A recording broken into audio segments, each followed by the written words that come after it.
আসসালামু আলাইকুম ভিউয়ার্স, আপনারা সবাই কেমন আছেন? প্রথমে একটু দেখিয়ে দিচ্ছি, মেয়ের রুমটা গুছিয়ে রাখছি।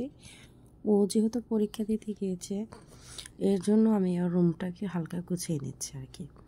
তো সকালবেলা পরীক্ষা দিতে গিয়েছে, এর জন্য সব এলোমেলো করে রেখে চলে গেছে। আর রোজার আগে ওর পরীক্ষাটা শেষ হয়ে যাবে, এর জন্য আসলে তাড়াহুড়া করে ও পড়ালেখার সব বই খাতা কিন্তু এভাবে ছড়িয়ে ছিটিয়ে রেখেই চলে গেছে। তো বাচ্চারা যেরকম হয় আর কি, নিজের জিনিসও সেরকম খেয়াল করা বা নিজের জিনিসের যত্ন নেওয়া, এটা কিন্তু সেরকম ওরা বোঝে না। যেহেতু কলেজে পড়ে তারপরও অতটুক ভালো করে বোঝে না ও। যাই হোক, আস্তে আস্তে হয়তো বয়সের সাথে সাথে শিখে যাবে। আর দায়িত্ব এমন একটা জিনিস, যখন এসে পড়বে কারে অটোমেটিক শিখে যাবে আর কি। তো বাবা মার ঘরে সন্তানটা একটু আরাম আয়েস তো করেই। যাই হোক, ও এখন দেখতে পাচ্ছেন ওর রুমটা আমি একটু হালকা করে গুছিয়ে নিচ্ছি। যেহেতু শীত এখন আস্তে আস্তে চলে যাচ্ছে, তো এই কম্বলটা একটু পাতলা, আগেরটা মোটা ছিল, তো মোটাটা এখন আর গায়ে দেওয়া যায় না। তো এটা সিঙ্গেলটা, এটা নতুন, এইটাই এখন মানে গায়ে দিচ্ছে, কারণ ডাবলগুলো কিন্তু এখন আর গায়ে দেওয়া যায় না, যেরকম আবহাওয়া, তাতে এই কম্বলই গরম লাগে আর কি। যাই হোক, এটা আর কিছুদিন রেখে তারপরে হচ্ছে রোদে দিয়ে উঠে ফেলবো। এটা লাল টকটকা একটা, মানে কি বলবো,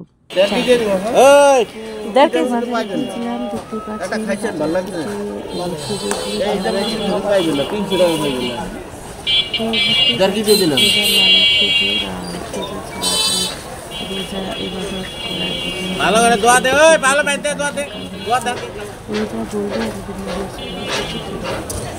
যাই হোক, বাজারে এই খেজুরগুলি ভালোই লাগে, আনা হয়েছে।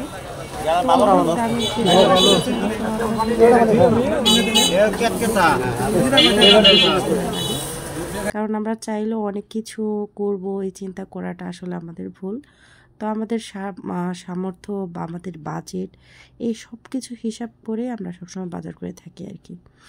যাই হোক, এত কথার ফাঁকে দেখেন টুকটাক বাজার করেছি। আসলে আমরা রোজার এত আগে বাজার বা এত কিছু করি না, যেহেতু আমরা মধ্যবিত্ত ফ্যামিলি, আমরা সব কিছুই চেষ্টা করি মানানসইভাবে করার জন্য। কোনো কিছুই অতিরিক্ত বা আপনার এক মাসেরটা একসাথে এরকম করি না।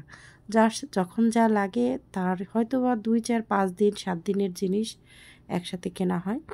এর বেশি আমরা স্টক করে কিনি না, যেহেতু আমাদের ফ্রিজ ছোট থাকে, প্লাস হচ্ছে আমরা মানুষ কম, আবার ইনকামের ব্যাপারটাও থাকে। তো এখানে একটা মুরগি আনা হয়েছে, পাবদা মাছ আনা হয়েছে আধা কেজি, এখানে গরুর মাংস আনা হয়েছে। আর আমার হাজব্যান্ড যেহেতু এই পা পছন্দ করে, 1 কেজি পা আনা হয়েছে আর কি।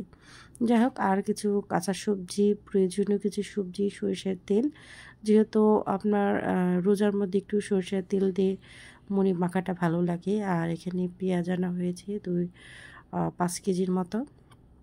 তো এই টুকটাক আসলে আমরা যা দরকার এর বাইরে আসলে তেমন কিছু কেনা হয় না। যাই হোক, ফ্রিজে এমনিও অনেক কিছু আছে টুকটাক, তো এর জন্য ফ্রিজটা আসলে অনেক বরফ জমে গিয়েছিল। যেহেতু ফ্রিজটা বরফ জমে যাওয়ার কারণে কিন্তু মালটা রাখতে একটু অসুবিধা হয়, এর জন্য আমি ফ্রিজটাকে ধুয়ে পরিষ্কার করে নিলাম। আর ফ্রিজের ব্যাপারটা এমন হয় যেটাকে আপনি ইচ্ছে করলে জোড়াজুড়ি মারামারি করে করা যায় না। তো এটাকে খুলে রেখেছি, ধীরে ধীরে গলেছে, তারপরে পরিষ্কার করে নিয়েছি। এখানে আমি আধা কেজি আদা রসুন মানে নিয়েছি, আধা কেজি আদা, আধা কেজি রসুন আর কি, এরকম। তো এখানে আদার পরিমাণটা একটু বেশি, রসুনের পরিমাণটা একটু কম রেখেছি, অর্থাৎ সমান সমান দিনই হয়তো বা 400 গ্রাম এখানে রসুন আর আধা কেজি আদা, এরকম কন্টেন্ট রেখে আদাটা ব্লেন্ড করে নেব। তো যারা রোজার জন্য অনেক দেখেছি প্রিপারেশন করেছেন, আসলে আমাদের ফ্রিজ ছোটো, তো আমরা তো প্রিপারেশন নিতে পারি না, আমাদের ফ্রিজের আকারটা চিন্তা করে করতে হয়। তো আমাদের ফ্রেশই বেশি খাওয়া হয়, সেরকম ফ্রোজেন করে রাখার মতো যেহেতু জিনিস নাই, অর্থাৎ ফ্রিজ যাদের 2টা ফ্রিজ আছে বা বড় ফ্রিজ অনেক, তারা ফ্রোজেন করে রাখার সুবিধাটা পায়। আমরা যেহেতু ফ্রিজ ছোটোর জন্য আমাদের ফ্রোজেনের ব্যবস্থা অত থাকে না। যাই হোক, এরকম 3টা বাটিতে আমি আদা রসুনগুলো নেব। এইভাবে আসলে সংসারের কাজগুলো গুছিয়ে নিই। আশা করছি আজকের ভিডিওটি আপনাদের ভালো লাগবে। যদি ভালো লেগে থাকে আমার চ্যানেলকে সাবস্ক্রাইব করে পাশে থাকা বেল আইকন ক্লিক করে রাখবেন। সবাই ভালো থাকবেন, সবার জন্য আসলে অসংখ্য শুভকামনা। আর যারা এই পর্যন্ত দেখছেন একটা লাইক দিয়ে যাবেন। অনেকে অনেক সুন্দর সুন্দর কমেন্টস পড়েন, আমি সবার কমেন্টসের উত্তর দেওয়ার চেষ্টা করি। আমি যখনই দেখি আমি তখনই দিই, সেটা রাত হোক আর দিন হোক আর কি।